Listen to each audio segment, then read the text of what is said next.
wonder how these huge companies, the ones we interact with every day, actually defend themselves against the nonstop flood of cyber attacks? It's not some lone wolf in a dark room staring at a screen. Nope, it's way more complex, kind of like a digital nervous system. And today, we're going to pull back the curtain on the technology that's right at the heart of it all. All right, so here's our game plan. First, we'll get a real sense of just how big this problem is. Then, we'll follow the digital breadcrumbs these threats leave behind. After that, I'll introduce you to the hero of our story, something called SIEM. We'll see how it connects all the dots, and finally, how it gets the right info to the human defenders on the front lines. Okay, so to really get why this solution is so important, we have to understand the problem first. And let me tell you, for any big company, the internet isn't some peaceful neighborhood. It's more like a chaotic, never-ending storm of attacks, automated, smart, and relentless. To really wrap your head around the scale we're talking about, let's look at the WannaCry ransomware attack. In one single day, it infected more than 230,000 computers. And not just in one place, we're talking 150 countries. This wasn't some slow, creeping virus. It was a digital blitz that crippled huge organizations, everything from hospitals to global shipping companies, in a matter of hours. That's the insane speed of modern cyber warfare. And here's the thing. It's not just one type of threat they're dealing with. Attackers have a whole bag of tricks. They might flood a network with so much traffic it just shuts down. That's a DDoS attack. Or maybe they send a clever phishing email to trick an employee into handing over a password. Or they'll inject some nasty code right into a website. Trying to defend against all of that, all at the same time, it's a massive, massive challenge. So, with all this chaos flying around, how in the world do the good guys even begin to fight back? Well, the answer is actually hidden in plain sight. It's in the digital breadcrumbs, the tiny little traces that every single action online leaves behind. It's a massive digital trail. I mean, think about it. Every time you log into a service, every time a firewall blocks a weird connection, every single time an app on your phone does something, it creates a little record, a line in a log file. Now scale that up to a huge company. We're talking millions, sometimes billions of these little events every single day. It's just a gigantic, overwhelming river of data. And that right there, that brings us to the core of the problem. It is the ultimate needle in a haystack scenario. Imagine a single hacker trying to sneak in. Their actions might create, a few dozen log entries? But those entries are buried in a sea of millions of perfectly normal, harmless ones. Seriously.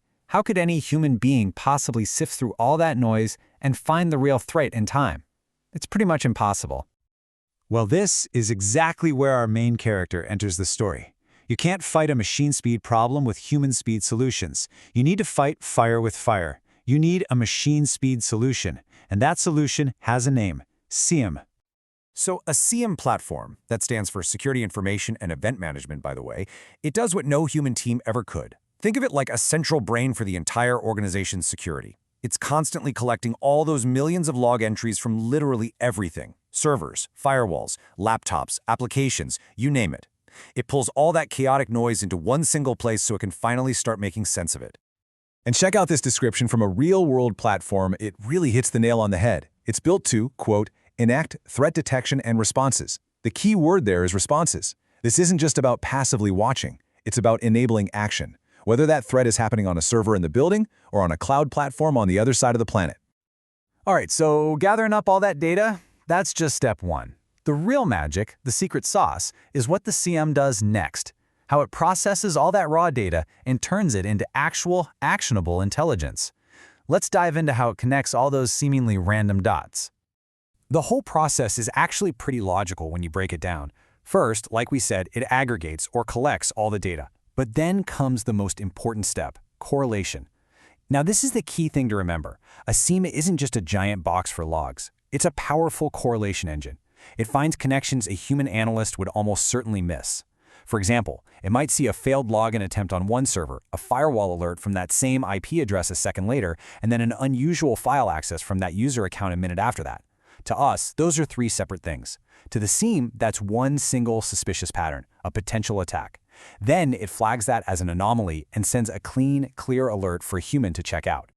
So how does it actually find these threats? Well, it mainly uses two core methods. First, there's signature-based detection. The best way to think of this is like a digital wanted poster.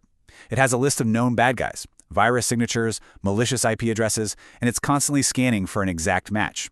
It's great for common, well-known attacks. But then you have anomaly-based detection. This is way cooler. It's more like a seasoned detective. The CM spends time learning what normal activity looks like on your network. What time do people usually log in? How much data is typically transferred? Once it has that baseline, it flags anything that's, well, weird, anything that deviates from normal.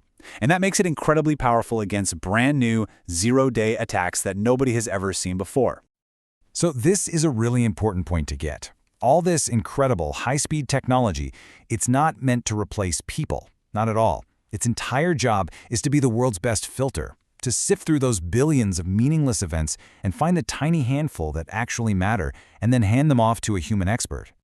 And that's a really critical distinction. A SIEM alert isn't an accusation. It doesn't pop up and say, aha, this is definitely a hack. It's more like it's raising its hand and saying, hey, a human expert should probably take a look at this, like right now. It gives them the starting point, the clues, and all the context they need to kick off a real investigation. And who are the people answering that call?